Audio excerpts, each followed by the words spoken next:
What's going on, guys? Welcome along to another video. I'm Matt with DSR, and today is my first ride with the new Lone Rider 57 litre MotoCase, i.e. the top box. I thought I'd go out for a little ride and we'll have a little chat about the MotoCase. Because if you haven't seen already, I have recently released my full unbox and installation video, but this is the first time I've even owned a top box. I've only ever had the side bags with the GSA, and me personally, I'm always forgetting things like my hat or my sunglasses or something. And with the and with the Lone Rider side bags, it's just a bit of a faff to get into them.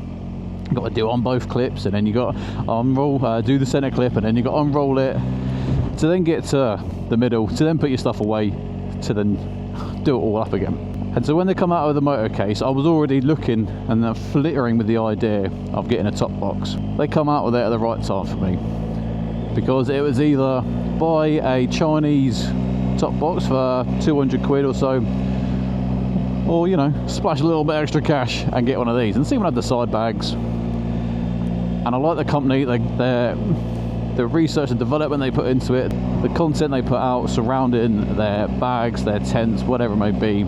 I just think as a company, they're really good, and I highly recommend and I highly rate their bags and their tent. So I thought, why not spend a little extra cash and get the top box as well. There are two different variants. You can get the smaller 42 litre or the larger 57 litre. The 42 litre right now is going to set you back £450, or the 57 litre is going to set you back £550. Now I must say, I pre-ordered these before they came out, and there was a substantial difference between what I paid versus what they are now.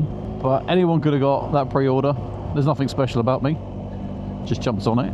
And the reason I personally went for the larger 57 litre is I like the idea of being able to put both mine and Zoe's helmet if we're out together. I like the idea of being able to put the tripod on the inside. I carry a lot of camera gear with me when I go out and do these videos.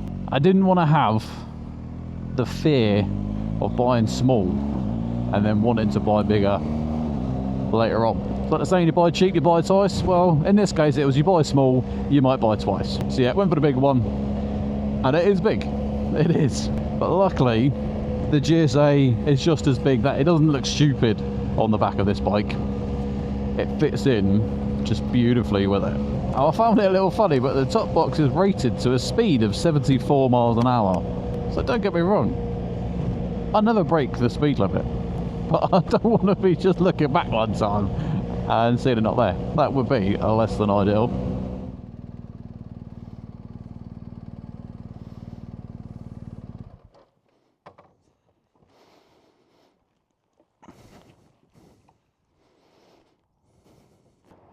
And here she is in all her glory. And as you can tell, I did strap my tripod on the outside. Absolutely didn't need to. It fits on the inside with plenty of space. But I just wanted to test it out.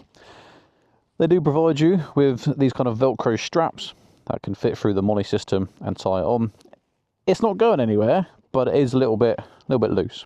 So I might just need a bit of test and adjust from myself. But hey, that's a kind of worst case scenario when the back box is so full, I need that on the outside. Here we go then. This is obviously the rear profile.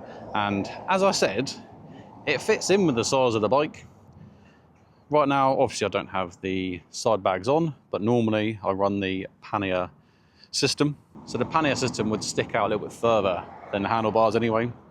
So this is going to be sleeker than those. If you haven't seen my unboxing video, then here's some of the features that I did cover off. So starting on the outside, we've got a Molly system on the three sides, so the right, the rear, and then the left. As you saw, I strapped on the tripod with those Velcro straps, but also Lone Rider's bags also have the Molly straps, which mean you can then just loop them through here. The rear rack and the lock at the back for the box itself, I have coded those to the BMW key, so my bike's key, so I haven't got an extra key to carry around. I could just use that. Extra loop systems on all the corners, so if you want, you can then put on another bag onto the top. Strong carry handles on the left and right, and then something that Zoe really does appreciate, we've got a pad at the top here, hopefully you can see that, and then a second pad at the bottom.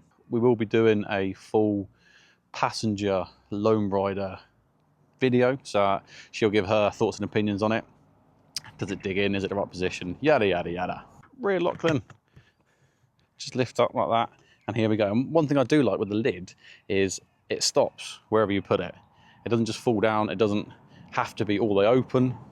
That there is as far as it goes. But yeah, the hinges are tight enough that wherever you stop the lid is where it'll stay. Top of the lid then, we've got a light, touch sensitive, and it's on a Velcro pad as well, so I can just pull that off and move it around if I need. Cargo net, holding anything you want, so your gloves, sunglasses, and then this is where the magic happens then. As you can see, I've absolutely filled it with camera gubbins, my thermal liners, my gloves, hats, whatever you need. 57 litres, absolutely more than enough. You can just about see the red, that is a liner, so if you didn't want that in, you could take it out, but I'm going to leave it in just so I protect the inside of the case, don't scratch it up, and also so the case doesn't actually scratch anything that I'm putting in there, especially like camera gear. You can tell just by all the little features of the case how much time and effort Lone Rider put into designing this. Like, if you don't like the molly system, you just take it off. If you want it, put it on, or you want it on just the sides, you can do that. It does come with as well a waterproof liner bag. Haven't got that in at the minute. I just wanted to kind of throw all my stuff in there. I'll only really use that if I'm doing any touring or long distance and I want to make sure my gear is waterproof and safe. But if you are going, let's say Europe in the summer and you know it's not raining, what's cool with the bag is you can actually loop the top parts to these two corners. So then when you're opening and closing the case, the lid of the bag opens and closes as well. So you don't have to then re-zip it up. You can just lift it up, get what you need out, and shut it again. We've got a rubber seal running around the complete edge. So hopefully it's waterproof as is.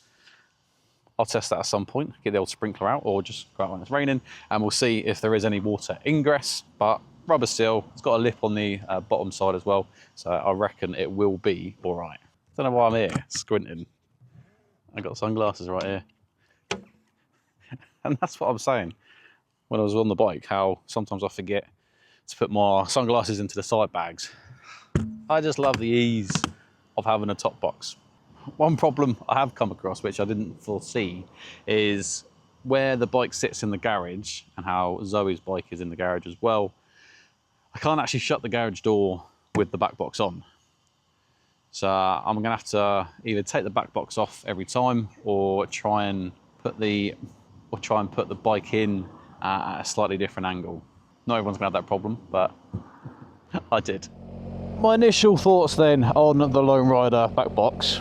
Nothing in life that has a good, decent bit of kit is cheap. So I'm gonna ignore the fact of the price. Like, if you want top quality, you need to spend some money. That's just how it is. This thing fits the look of the GSA perfectly. It looks like it's built to last. We're definitely going to test it on this channel. I love the fact with Lone Rider, they take their time with it. They do actual research and they think about what is it that we want out of this top box. We don't just want a box that can hold stuff. Like, they've added extra features and they've given you other things like the light and the inside waterproof bag, the Velcro straps, all different things to enhance this back box and the user experience you get, not only with the back box but from a company like Lone Rider. This video is not sponsored, as I said. Obviously I bought the back box, my own cash dollar. I will leave a link to their website in the description box below. It's not affiliate or anything like that, it's just purely a link to the website. Although if you do want to help the channel out, A, you can subscribe, or B, if you want to buy me a coffee or a monster, you know me, I like a good money, then check out Buy Me a Coffee link, and that will also be in the description box below. If you like the video, found it useful, give us a thumbs up. More importantly, like I said, do subscribe and do the channel. Helps us keep growing. Well guys, thank you very much for watching. Nothing else to say, but until the next one, ride safe.